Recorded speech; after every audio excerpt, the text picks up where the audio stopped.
Hi, everyone. Welcome to our virtual art gallery opening for Think About Water.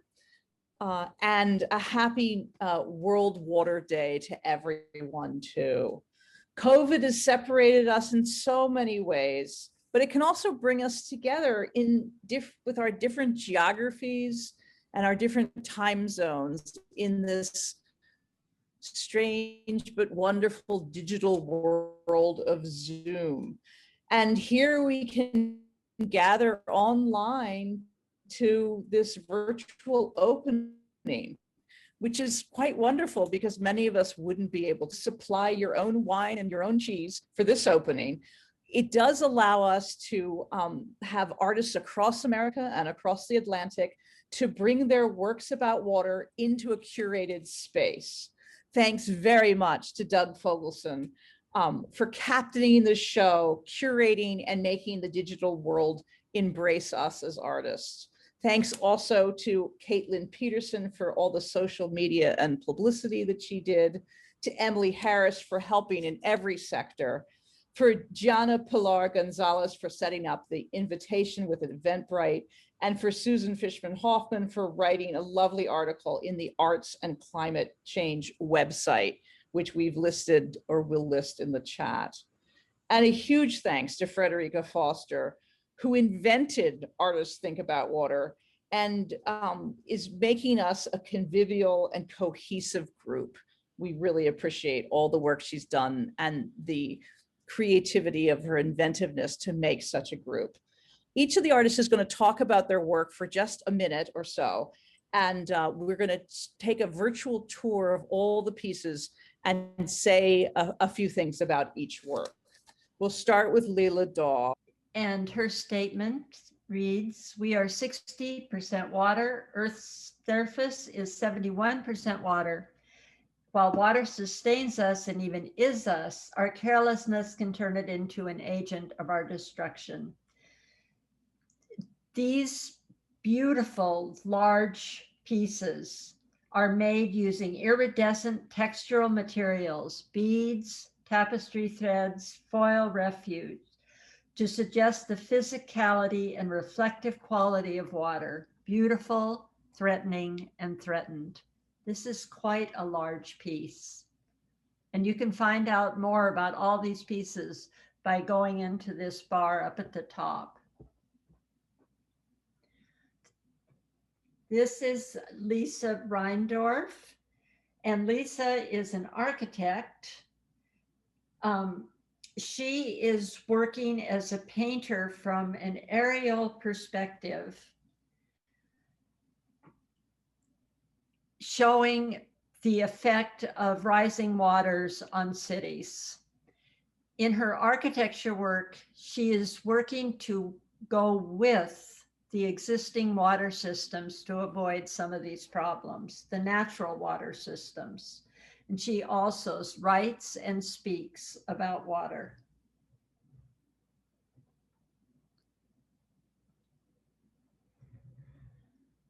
This work is by Lauren Rosenthal McManus, and she uses ecology as a context for her artwork.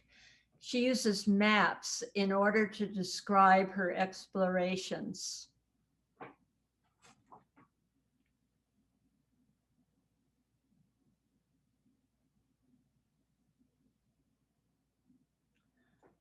This is Diane Burko. Diane is working with, in this particular piece, coral reefs, which are at the moment being terribly, terribly damaged. And she is actually describing in this piece some of the statistics that are threatening coral reefs around the world. This is a huge piece. There was no way in this particular thing that we could show things in their proper sizes. Diane has worked with water for many decades, and her painting practice exists at the intersection of art, science, and the environment, targeting climate change. This piece is by Doug Fogelson, the curator of our show. This is a photograph, and then Doug used many chemicals to show the destruction that was happening. So you can, if you look closely, you can see all of the different color changes that is happening in this piece. And he split it in two to show the differential of time that was happening within the Arctic. We were very, very fortunate to have Doug as our curator. He did an absolutely amazing job of pulling all this work together. We gave him several pieces and he made his selection. And we've been struck by the fact that as we go through this, there is no repetition on what people are saying about water. Thank you, Doug.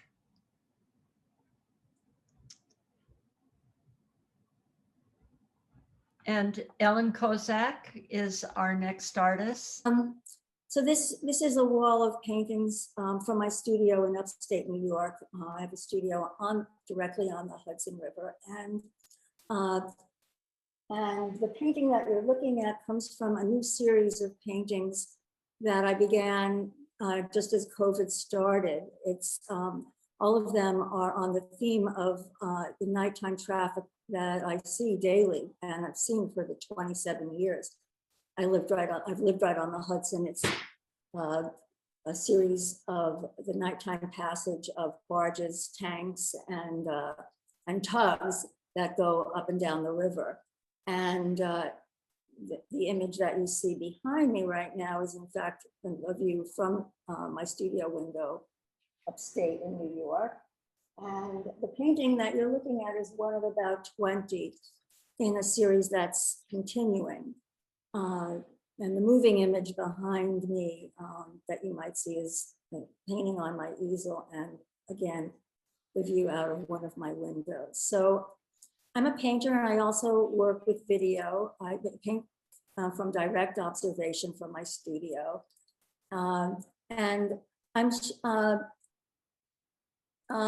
while my paintings, as you can see, are fairly abstract without views or representational markers, the subject matter in all my work comes indirectly from reflections of light, color, and motion on the body of water. And I've had an interest in this nighttime, vision of the passage of tankers and tugs for a long time, but it wasn't until COVID started that I found a voice for expressing the silence, the majesty, and also the kind of frightening beauty of these vessels going by. And somehow and sadly, the theme of nocturnes seems now entirely appropriate in these times. So the last image I want to show is if you can see behind me. This is the Terrapin Island. We have to wrap this up. Sorry? We need to wrap it up, Ellen. Oh, sorry. This is the Terrapin Island Dredger, which is dredging spoils from the Hudson River and dumping them onto the island behind you. As a result of seeing this and other actions on the river, I've become an active member of Riverkeeper, and this year a new campaign is being begun to try and stop the dredging of the river's dumping of the spoils right onto the island that you see. So thank you very much. It's really a thrill and pleasure to be part of this group. Thank you. Thanks, Stacey. Okay. Sure. And that's Lisa, right? So we're going to move on from, no, I'm wrong. This is Susan Hoffman Fishman. Yes. Hi, everyone. I'm a new member of the group, and I'm really happy to be part of this wonderful group of artists. My name is Susan Hoffman Fishman. I'm a mixed media painter, a public artist, and a writer. Since 2011, my paintings and participatory installations and written works have all addressed global water issues and the climate crisis. My paintings are narratives and snapshots of imagined interior and exterior scenes that I create using bold colors and abstract shapes that contrast with recognizable images, and they often contain skewed perspectives. Rising Tides, the painting that I have in the exhibition, is from a series that I completed in 2019. It portrays waves made from single-use plastic bags that are contaminating our seas and our lives. Within the painting, the seas have risen to engulf a neighborhood, while inside a home, they've swept away common items of daily life, including a grandfather clock and a baby doll, which are alluding to the limited amount of time available to mitigate the events that are damaging our environment that we are leaving to our children. The World War II tank that's dancing in the waves references the global wars that are likely to occur over access to water that we face in our future without any significant action happening now. So my intention in creating these pieces is to urge people to become active within their own local communities in water issues. And that's it. Thank you.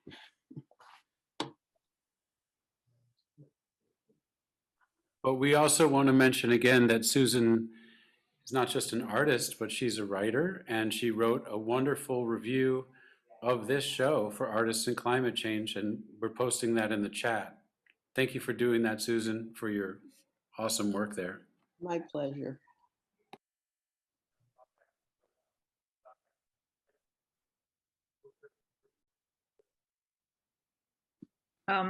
Okay, I'm Betsy Damon, and I'm delighted to have the company after my 40 years of working with water and so many people's minds on this very, very essential topic.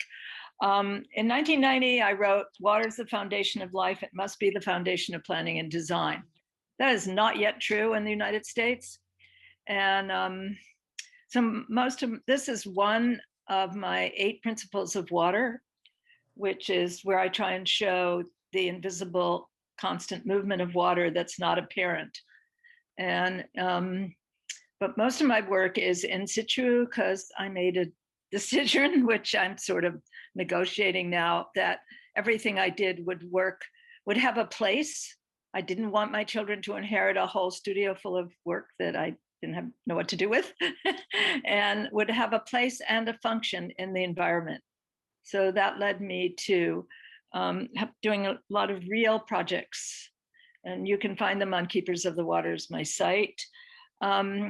And this one is called the Vortex, which is the primary motion actually of the universe, but the primary motion of water. It is all the primary motion of the hearts of mammals, and probably I haven't explored the other little critters. But it is the single perpetuating motion that self-perpetuates itself. So, and water, I just will say one more thing. Water does not adapt to life. Life adapts to water. So with our water decimated, separated, carved up for sale, what is happening to life? And that, I will just leave it there. I've written a book called Water Talks. I hope it will be out this summer. Makes me very nervous to even say that out loud. Anyway, but I'm so happy that everybody's here who's come to see this, and everybody that's thinking about this. Okay, next. Thanks, Bessie. I'm Roz Driscoll. In addition to the current crises that many of us are addressing, I'm also really interested in the mythic psychological dimensions of water. This sculpture, called River of Fire, which is about 8 feet long, was part of an installation in a crypt where the dead were buried underneath a church in London. The church was built like a classical Greek temple, so the crypt below became quite naturally, Hades, the Greek underworld, the land of the dead.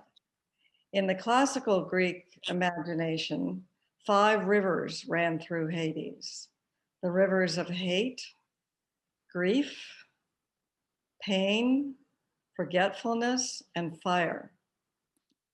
I wanted to infuse this stony, dark, cold crypt with the life-giving regenerative powers of water.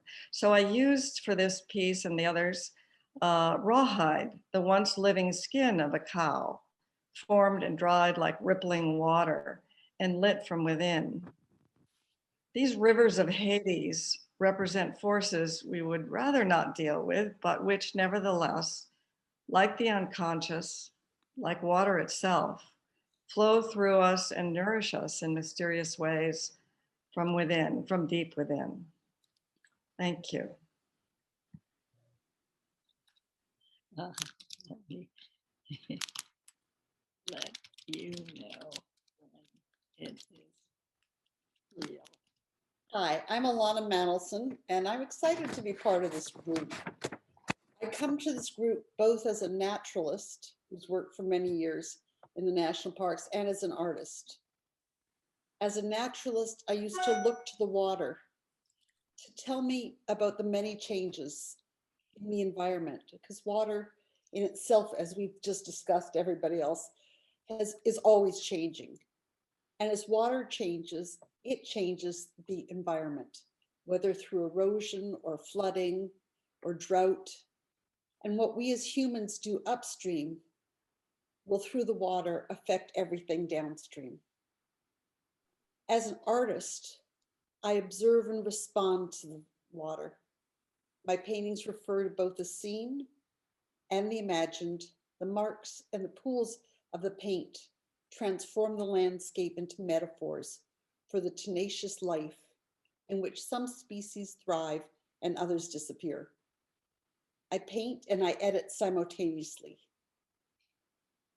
to both capture what is and what we as humans have edited out of the environment.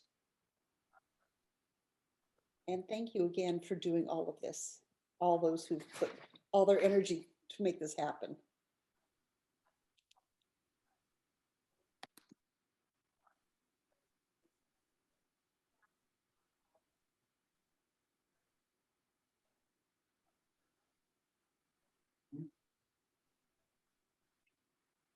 Stacy, this is Anna's piece. Yes, I need to escape my full screen, which it doesn't want to do. There we go.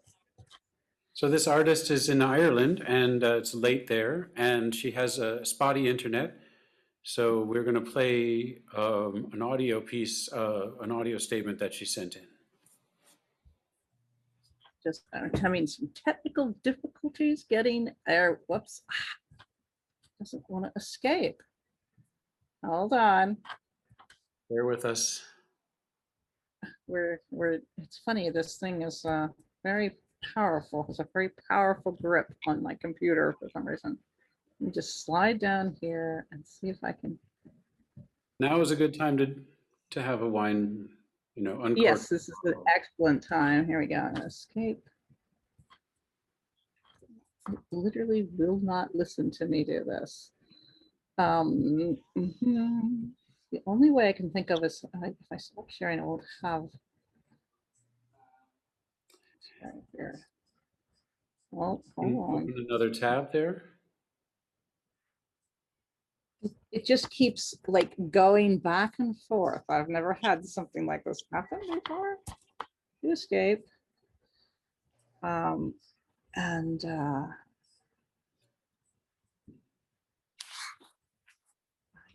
don't know why I'm getting anything out of this.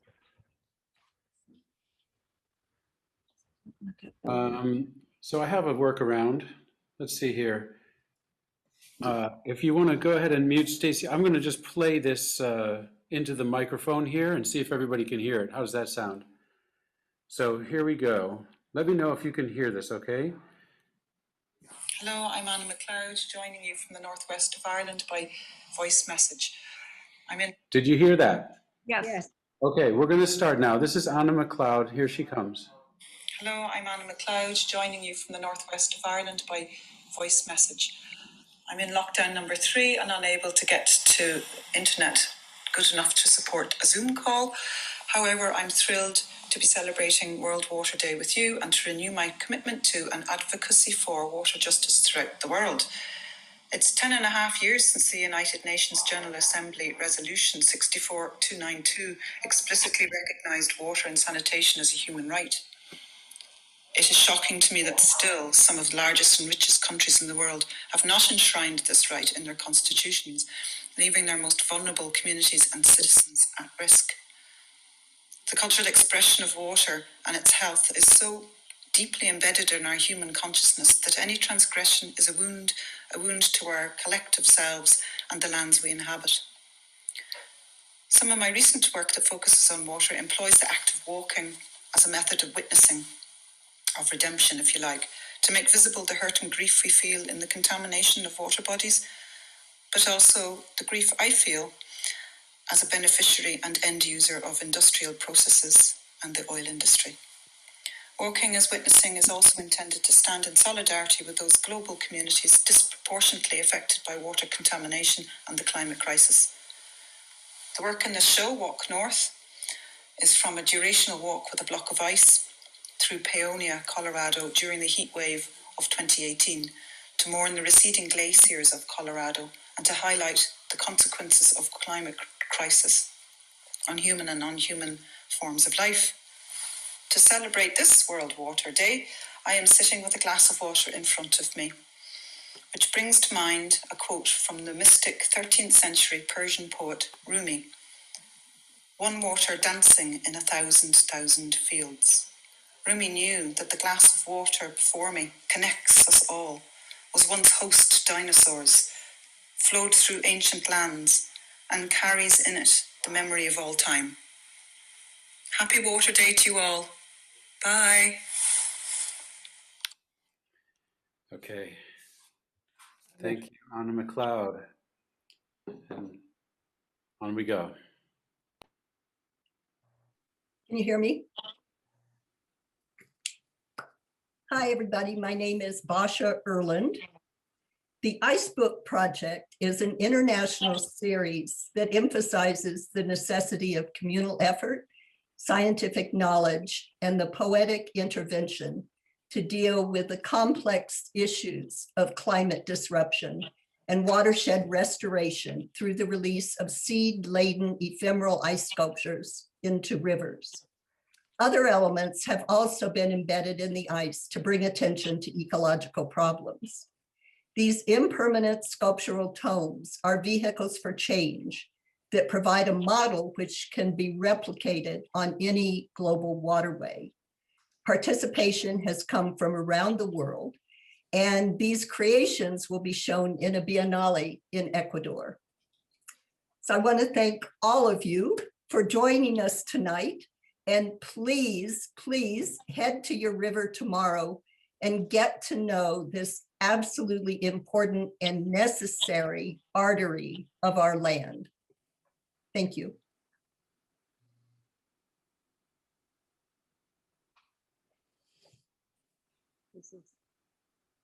Thank you all for being here, and thank you everybody who made this happen. It's really quite amazing. I'm very impressed by everything and everybody. You're looking at Red Sky, and I am Aviva Ramani. This is from the project Oil and Water. It's based on an image shot during the 2010 hurricane season through a train window en route to Baton Rouge, Louisiana from Maine. My mission then was to track the impacts of climate change on habitat, communities, and waters from the American Northeast through the Midwest and the South. My practice is based on my original premise, trigger point theory as aesthetic activism, and my book on that, Divining Chaos, is probably coming out in 2022 with New Village Press. The theory developed out of my on-the-ground experiments. I have applied it to environmental problems from degraded wetlands to environmental injustice. It proposes that art can find a black swan, a point of entry into degraded systems that reveals adaptive potential. But where does one start? when the sky, the very earth and the waters are burning alive? Where is a point of sanity in the catastrophe of eco-suicide without succumbing to despair? Has justice for the most vulnerable been immolated on an ecocidal pyre? I think the place to start finding the answers is in facing the burning.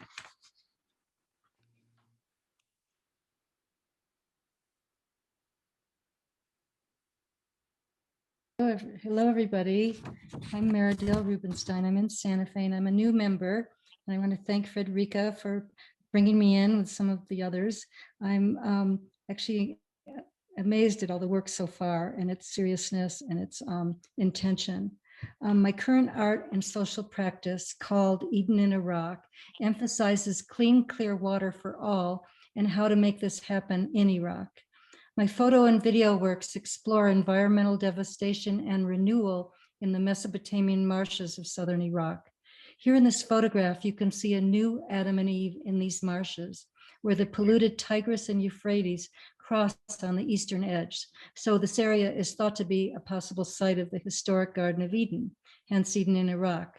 I initiated the Eden in Iraq Wastewater Garden Project to clean human waste in these rivers and marshes. This ongoing water remediation project uses art, design, environmental engineering, and wastewater to make a restorative garden for health, cultural heritage, and environmental education. Iraqi sponsored, we plan to break ground next fall when COVID dies down.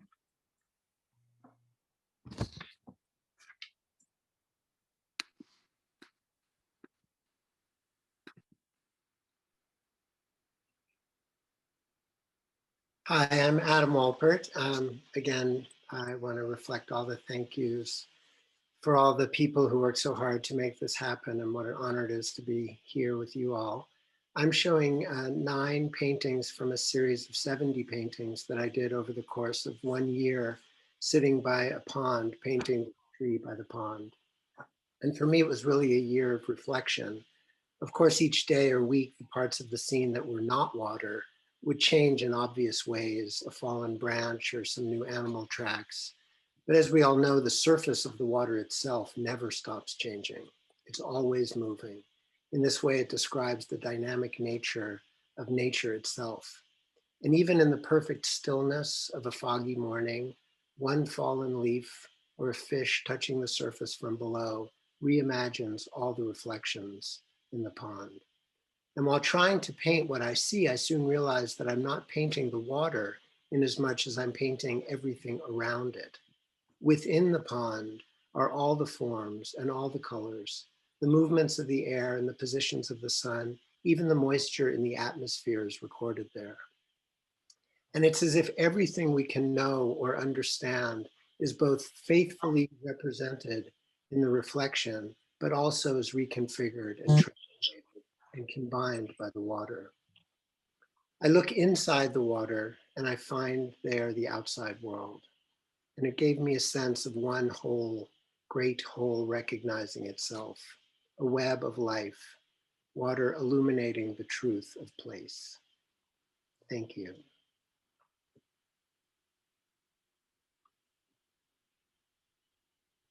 Hi. Hi, I'm Naoe Suzuki. I'm happy to be celebrating World Water Day with you all tonight. I love just hearing everybody's different stories about water, and it just reminds me that no one can say that we have nothing to do with water. Everybody has different stories because we all have something to do with water. So it's been 10 years since I started working on the subject of water. And this drawing is a very special one for me because it was the first drawing that I made about water. And I made it at the residency at the Blue Mountain Center in the Adirondacks, that's upstate New York. And there was a lake and I was able to swim every day. And it was September. The temperature was dropping to the 30s at night in the middle of the month. And in that cold water, I experienced this amazing healing power of water. And it was immediate, it was so physical, I want to say almost like on the molecular level that it changed my entire being. And of course, it was deeply emotional with great pleasure. But my mind started shifting and I began to imagine the future loss of our water. You know, things that I knew in my head, but I was really experiencing or feeling it on my skin level, bones, muscles, and molecular levels. And I began to feel immense loss. So the drawing ended up being reflecting my worries and concerns for the future of water. So with this drawing, starting with this drawing, I began my journey on exploring our relationships with water and the environment. And it's a little bit difficult to get the sense of the size. It is 42 inches by 120 inches, so it's pretty large. And the medium is— have to finish up soon because we're running out of time. Okay, it's called Blue. So that's all I'm gonna say. And thank you so much.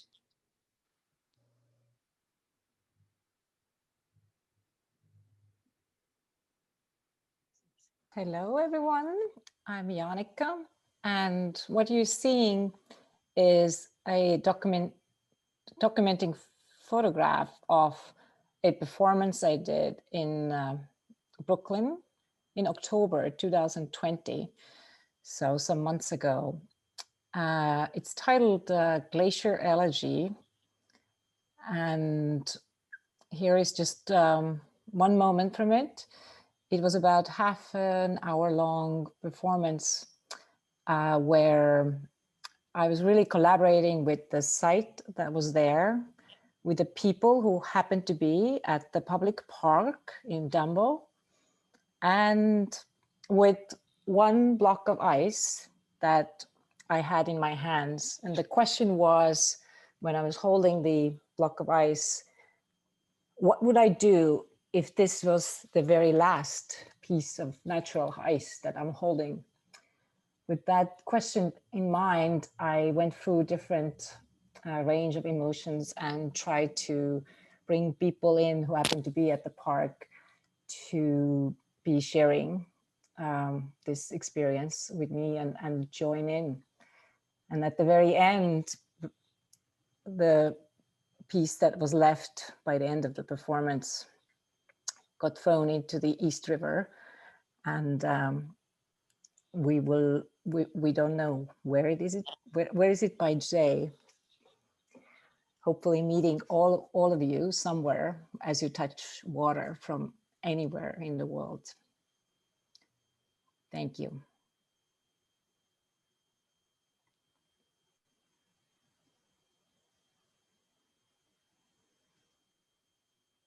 Lo único que los panameños toman en serio es el carnaval. The only thing that Panamanians are serious about is carnival. My name is Gianna Pilar Gonzalez, and I'm a Panamanian artist based in New York for 17 years. And the image that you're seeing is a still from a video piece that is part performance, part documentary of the Panamanian Carnival, shot in February 2018. As Panamanians, we look forward every year to this chaos of celebration and to be bathed by drinkable water. So this piece is a result of an exhibition of about 4 months in which I was collecting data and stories about Carnival and mapping the DNA of the celebration, and to look at it without a judgment, especially coming from Panama, a country formed by water, 2 oceans. That we need water in our identity. We need to be cleansed 40 days before Lent and let all this chaos, but also because you lose the houses, the different vicinities will lose water, and also our electricity is turned off. So yes, it's a coin of 2 sides, and I will leave it there. Super excited to be here.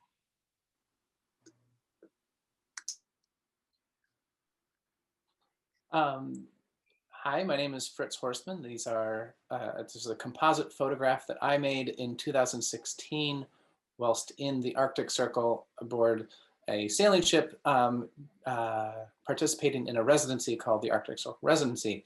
And I'm sure that everyone has spotted these in the other photos, but those two green lines are not part of my image. They seem to be an artifact of something else. In any case, it is a great honor to be with you all. There are a number of artists in this group whose work I've been following for years, and it's really an honor to be participating. So thank you, everyone who's doing that.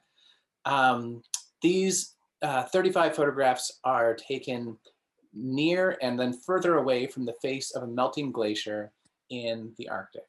And at the far left, I am I'm closest to the face of the glacier at the far left. And then at the far right, I'm about 2 kilometers away from the face of the glacier. And so I was able to get into a small Zodiac, which is a sort of a dinghy with a motor on it, and get close to the face of the glacier. And then I attached an underwater camera to this device. If you can see, it's just a collapsible fishing rod with a platform on it, which I could then lower into the water. And it has 100 feet of line on it, so I could drop that all the way to 100 feet below water. And it was taking photographs on a timer, so every 5 seconds it would take a photograph. At the very lower left, we're looking at a photograph taking 100 feet below the water, about a half mile away from the face of a melting glacier. And then it's slowly pulled up, so that's about every 20 feet going up until at the very top, you can actually sort of see me in the upper left there. And then I was able to move the Zodiac away by a few hundred meters and do the whole process again. And so this whole process documents the turbidity in the water as we move away from the glacier. And what's most interesting to me is the color as it changes from the lower left to the lower right. We go from sort of this pea soup to this mint green. But then at the top, we actually see this sort of milky white across. You need to finish up a little bit. That's what I'm really expecting to see. When glaciers melt, I'll wrap it up. When glaciers melt, they drop what's called glacial milk, which is a very white powdered calcium and lime into the water. And that's really what I was documenting here. So melting glaciers. Thank you.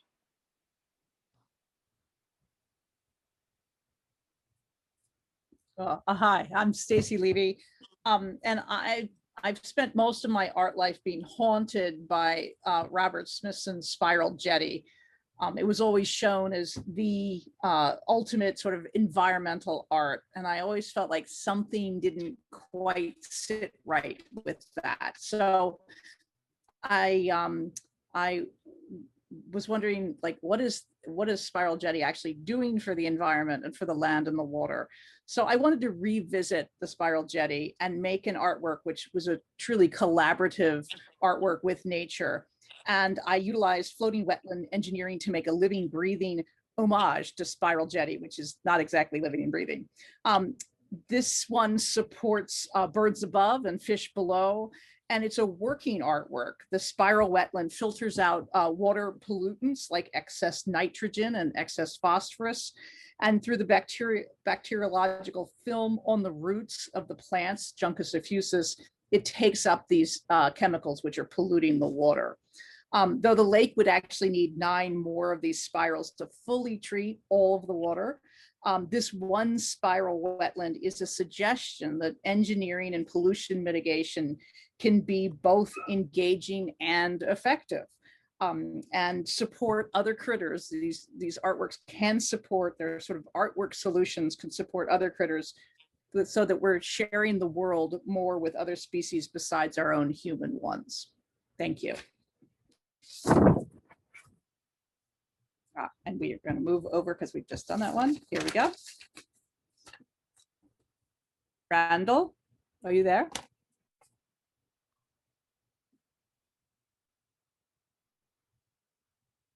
Does anyone know if Randall's there? I can't see him on my screen.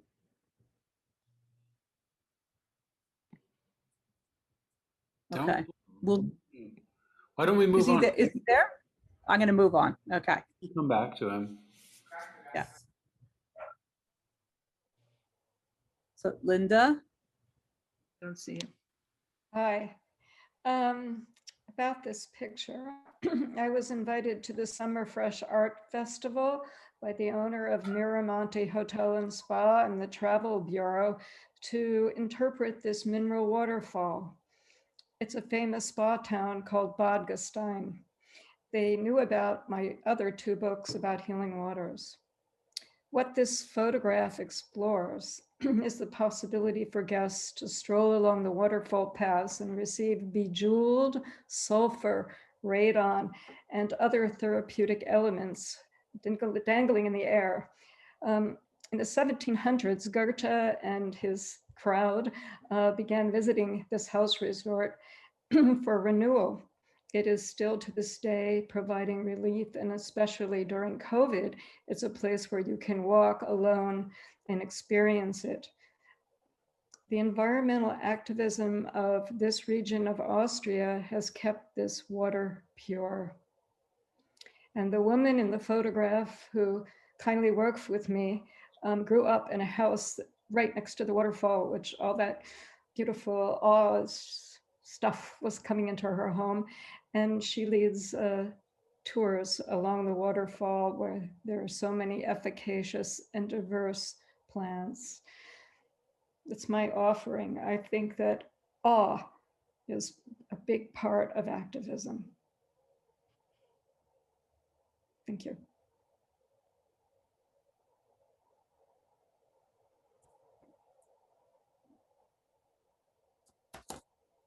Hello, I'm Frederica Foster, and I am just thrilled to see everybody here. Thank you. This painting is 40 by 60 inches, made with oil on canvas. After my first Thames painting years ago, I continued painting water, thick from glacier silt, salt, or unfortunately pollution. You cannot see into thick water, and reflections become like objects, lively enough though to communicate. The Thames suffers 50 to 60 sewage spills a year. On the urban waterway where we live in Seattle, we had a massive sewage spill into the Salish Sea, partly because ocean warming results in rainier weather, causing water runoff beyond current treatment capacity. I worked with some scientists at Sage Bionetworks Assembly on an art project exploring this event from an emotional perspective. Art is a form of direct mental targeting that can give us a sense of connection to all existence. To create change, we need understanding and feeling. I am very privileged to join with these artists wanting to speak for water and for the non-human beings linked together with all of us. Thank you. Your camera wasn't on you, it was on her. No, I don't read that. I'm sure it was okay. Great. Wonderful. So we've now seen all the pictures. We've walked through the gallery. You can all sit on the bench if you want.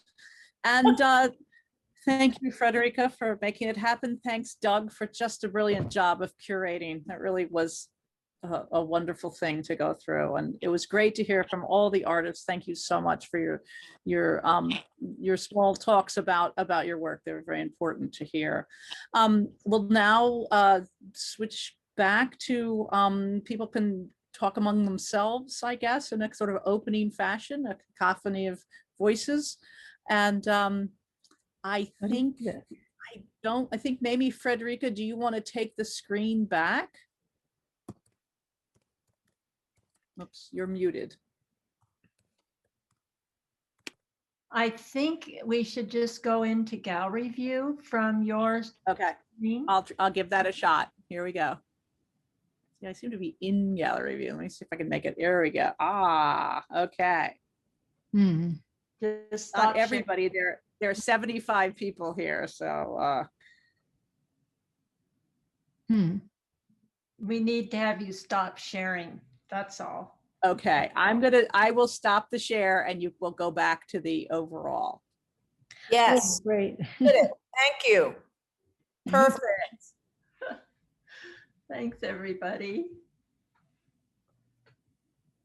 So let's open the floor to everyone. I mean, it's going to be tricky, right? Because so many people, but Anybody have anything that they want to ask anyone or share in particular at this point? Are the works for sale? Absolutely.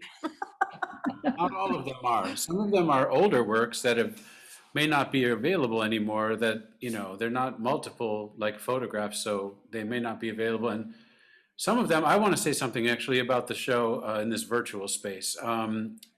Like was mentioned earlier, some of the pieces are very, very large, and there is actually a finiteness to virtual stuff. The room and the control that we were using, the app that we're using, is not expandable. So if we were to actually show every work at its scale, some of them would be like Diane's. It's a huge piece. I mean, she's sitting in front of it right now. And Now's is also quite big. It's not quite as big as Diane's, but you know, if we did that, it would take up one full wall.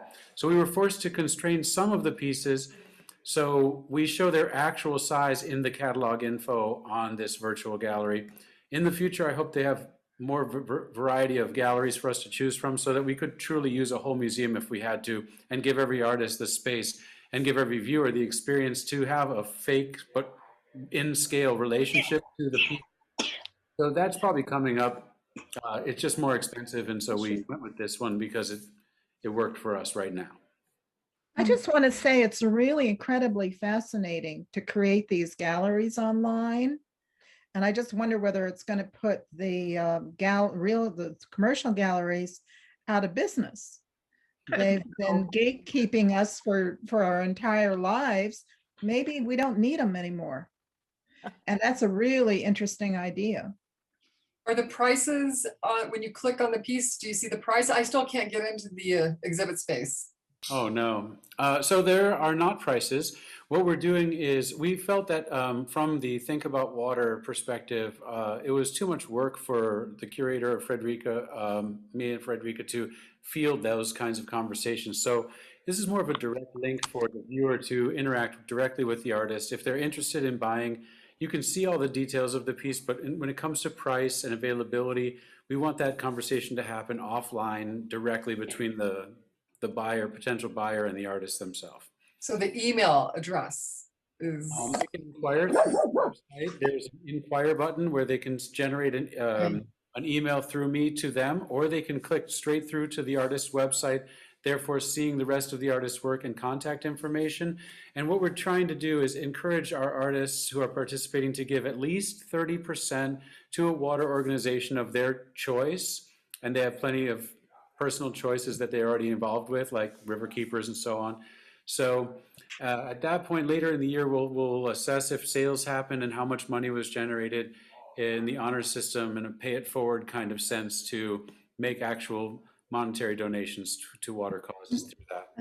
I wanted to say something about the ephemeral work, which was new for me. I didn't know these pieces, and they actually would make beautiful prints, like Stacy's or Anna McLeod or Jana. I mean, some of them are just beautiful to see as documents, and they could keep that in mind, that ephemeral, you know, sometimes it's nice to then have a memory of this. Anne Loki That here I am. Hi. I unfortunately had a prior commitment, so I came in halfway through, and I regret missing the first half of this wonderful show. Is it by any chance recorded in a way so that I might be able to watch the first half that I missed? I believe it is recorded, not quite at the beginning, but after just a few minutes passed. Maybe I can check with Frederica and she can help me find it. Thank you. For sure. Few people have asked how to enter the galleries. Is there a simple guide instruction for that? You mean right now? Yeah. I mean, it's basically you just go to thinkaboutwater.com and it says Exhibition 2021. Then you should be able to enter it through there on your laptop or whatever computer you're using. If you're using a cell phone, there's an app it's going to ask you to download called the Exhibit app. That's the host of this website, Exhibit. And then you can view it through that app on your phone. And that works pretty well, but sometimes it kicks you out to their other shows. So we're working on that. making sure that it always goes to our show directly. I'm still a little miffed about that one, but you know, this is new territory with the virtual galleries. The host of this virtual gallery exhibit are based in Australia, and they are doing a big giant web update to all this kind of stuff so that you won't even need an app. Probably within the next 2 weeks, they're gonna, like for instance, we wanted to do all the artists' names on the entrance near the sort of chair by the door in the virtual room, but we couldn't use that wall. That's not an activated wall for us to use for art. So we couldn't put any signage or anything in the gallery aside from how they have it set up. But I think when their new release comes out, that will be a possibility. Will it be, this is just another question, would it ever be possible to show short videos as part of a show? I'm just curious. Yeah, so that might be part of the new things. And also we had a member who wanted to submit something that was audio based, and it just wasn't possible this time. But you know, I think the future looks really cool for this sort of thing. And pretty soon you'll be able to have 3D sculptural things possibly that you can walk around. And, you know, Patricia, I'm sorry that yours is not working the right way. I don't know how to help you. I'm kind of a Luddite anyways in this department, but I think everybody else is generally having it work. Is that?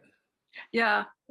I don't know anyone's curious, but there's, I have a number of videos, but they're all, well, they're all available on my website or through the Asian Artist Archive. And so other people might have things like that, like flat work isn't really. Yeah. Think of this as a gateway really to how often do you see artists who are working specifically on this kind of aspect of the ecosystem and of climate change and of all that. So this should be a gateway to just a way to learn more about each artist, to hopefully inspire you to click through to their work and explore their work on their own sites, and then even dialogue with them directly, I think is what we're hoping. And we're all over the country, and including Anna, of course, the world.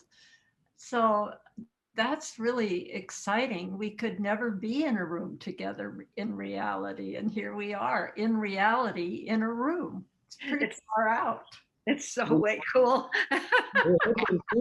You know, we're hoping that people will, you know, be inspired by the creative works to maybe use them for advocacy reasons too. So if you're a corporate, if your day job is working for some corporation or something like that, or you're involved with a nonprofit, it wouldn't be wrong to ask an artist if you could use their work in some means, way, shape, or form to go with, you know, initiatives that you're working on and try to incorporate that creativity in that way. I mean, I think it's rare to have a room full of artists who focus so deeply on water. And we should try to push that, you know, with each other and then with the organizations in our local areas. One of the things we talk about in these Think About Water Zoom meetings we've been having throughout the pandemic is how do we make an impact on stuff? We're making artwork about it that some has an impact, but also how do we make a bigger impact? So it's about fundraising, it's about affecting legislation, it's about all kinds of things that hopefully people would be inspired to do by clicking to the thinkaboutwater.com website, which is the main event, which is where all these artists came from. And that already has features on all of these artists and other action links and so on. But hopefully people will use the resource of these artists to benefit their nonprofit work, right? Or whatever they're doing in their region. Like every artist had so much information. You know, it's just like you could not learn this readily, but from each person here. That was so great. You know, can I mention one thing? Of course, there are. Doug, your speaking and presentation is just beautiful. I just want to, you know, thank everybody again and say what a great, you know, spokesperson you are for us. And of course, I'm in New York City and involved with Riverkeeper, but there are riverkeepers around the country, many riverkeepers. One thing I can mention and it's in the future, but related to advocacy and fundraising and things like that. The Hudson River Keeper has now gone on to a virtual platform for their annual Fisherman's Ball. And that is something I will invite all of you to, and everyone on this engaged in this, so that you can find out a lot more about the work that they are doing on the Hudson. Well, I just want to thank Ellen and all of my fellow members. I think that I want to underline what Doug said, and Doug, thank you again. I'm really blown away that you pulled this together. When we first talked about it, I was a doubter, and I then corrected. It was really cool. But saying that, I think that the audience should know that every single one of us, as someone already said, has lots of knowledge. Look at Betsy Damon. She's been doing this for decades, and Stacy, and so many of us have different angles to this issue of water and the environment. And I'm sure that if you got involved with some of the artists, looked at the websites, you could reach out to them individually. Perhaps they would be available to speak to your group, help you raise funds. There's lots of ways that I know all of us participate. I've had people here in my home for a 350.org Philadelphia chapter fundraiser. I mean, there are many ways that we as artists, I know, believe deeply in what we're doing. And it's not just about making art, it's also about social engagement. So spend time on the site. As you said, it's there for 3 months. And there are many ways that we can all contribute. And I think I speak for all of us, right, Frederica? We're all here to serve water. Water's our mistress. Yes. And the word mistress once meant a woman in charge. It didn't mean the consort of a married man. That's a recent evolution. So mistress she's in charge. Sorry, I just had to plug her. That's great.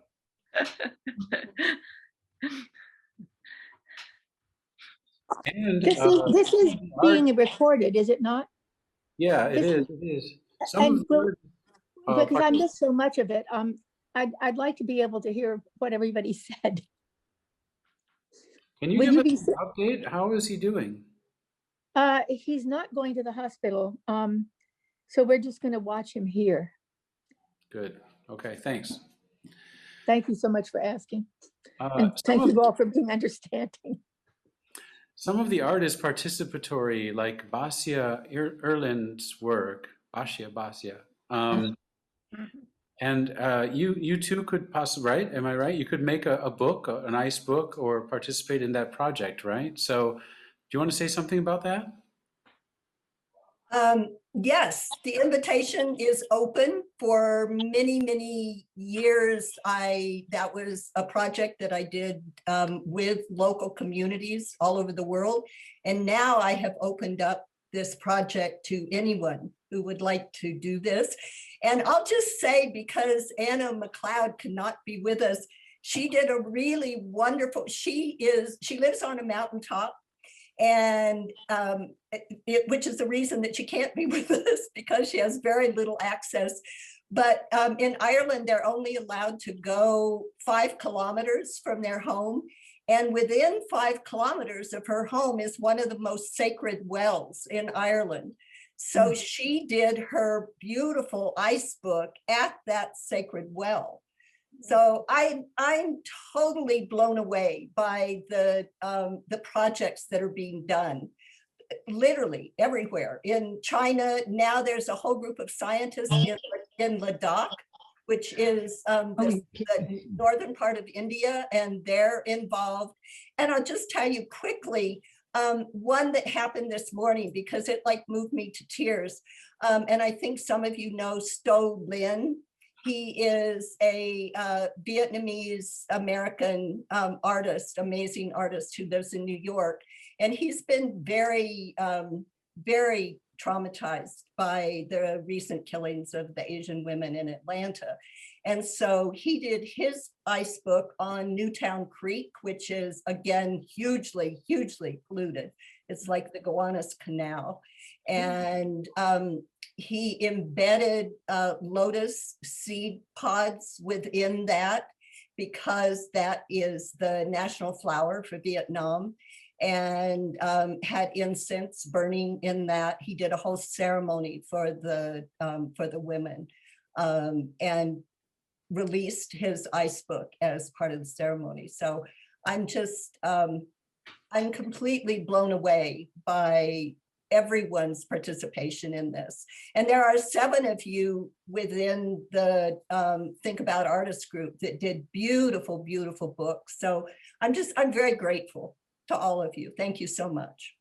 Thanks, Basia. I also want to mention Eco Art Space and Artists in Climate Change are 2 groups that I don't know, Frederica might want to talk about the connections there, but I know we have members who are part of both groups. There's some overlap and friendly relations amongst these groups of ecologically minded artists.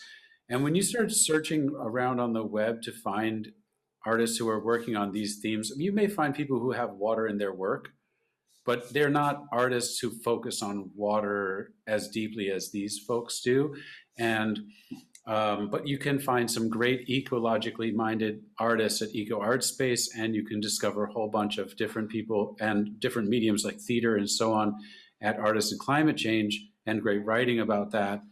Again, thanks to Susan Hoffman, Fishman, and others. And a lot of the people have contributed to both. So it starts to become, I don't know about you guys, but it's a way to figure out who's doing this work on these topics through these websites is kind of interesting to now that we have Think About Water as well to add into the mix.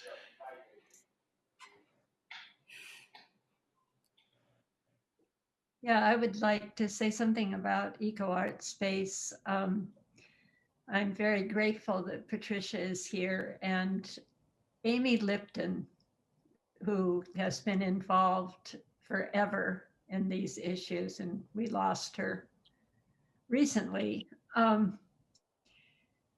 I certainly don't think I would have ever thought I could be an art activist because I was a painter if it wasn't for Amy, who introduced me to so many people, showed me that painters too had their place in the scheme of things. And I just owe a huge, huge debt to Amy Lipton and to Patricia for her work, which I think is so important. So thank you all. And Susan, you've brought art and climate change into my life. Thank you. My pleasure. I should also say that the column that I write monthly is called Imagining Water. And for 3.5 years, I've written about artists all over the world who have taken on the theme of water and the climate crisis. And some of them are really astonishing projects that are going on to this day. So I would encourage you to check out their work. I think you'd be stunned. Yeah. I just wanted to say, oh, go ahead. Go ahead, Linda. As a collective, it's been very inspiring to get to see you and see how you speak, so that when I look up your websites, I wrote down little notes about what different people are doing. And I felt this really was a cohesive way to present. I'm very excited about the show, and I will send my photo following to it. And I think we all can bring some more critical writing about it, and get in touch with those people that we know that do that for the project. That's it. I just wanted to say thank you to all of you. And, you know, there are more, obviously, artists who are working with water issues. I was happy to make sure that Sant got into this group because we all think of her as the tree artist, but she, you know, as I keep telling everyone, you know, trees and water, forest and water are one, and you can't really look at one without the other. That's just hitting me recently. But yeah, it's World Water Day, and I want to thank all of you for all the years and attention and research and your creativity in putting this work out there to educate people. And if I can help you figure out ways to get it in the right places, and you know, I'm here to help. So just thank you.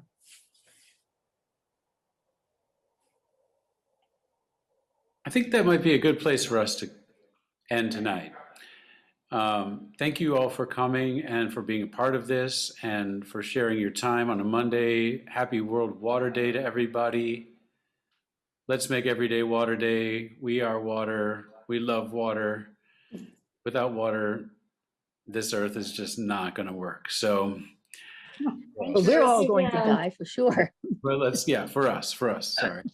And that's on a positive note though, but thank you for the creativity, you guys trusting in me as a curator to pick a couple pieces, and have a good night. And we'll look forward to seeing you guys all along the way. There may be some panel discussions coming up throughout the month. There may be some more in-depth talking to a few others about this show.